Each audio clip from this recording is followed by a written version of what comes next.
അന്തരിച്ച CPM കോട്ടയം ജില്ലാ secretary AV റസലിന് വിട നൽകി നാടും നഗരവും. അവസാനമായി ഒരു നോക്ക് കാണാൻ ആയിരങ്ങൾ ഒഴുകിയെത്തി. മുഖ്യമന്ത്രി പിണറായി വിജയനും MV ഗോവിന്ദൻ മാസ്റ്ററും തുടങ്ങി മന്ത്രിമാരും അന്ത്യോപചാരം അർപ്പിച്ചു.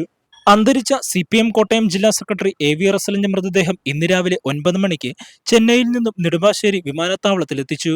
തുടർന്ന് വിലാപയാത്രയായി 12 മണിയോടെ കോട്ടയം CPM ഓഫീസിൽ എത്തിച്ചു. ആയിരങ്ങളാണ് അദ്ദേഹത്തിന് അന്ത്യോപചാരം അർപ്പിക്കാനായി എത്തിച്ചേർന്നത്. മുഖ്യമന്ത്രി പിണറായി വിജയൻ, സംസ്ഥാന സെക്രട്ടറി MV ഗോവിന്ദൻ, മന്ത്രിമാരായ Roshy Augustine, Veena George, MM Mani, Francis George MP, Thiruvanchoor Radhakrishnan MLA തുടങ്ങി പ്രമുഖർ അന്ത്യോപചാരം അർപ്പിച്ചു.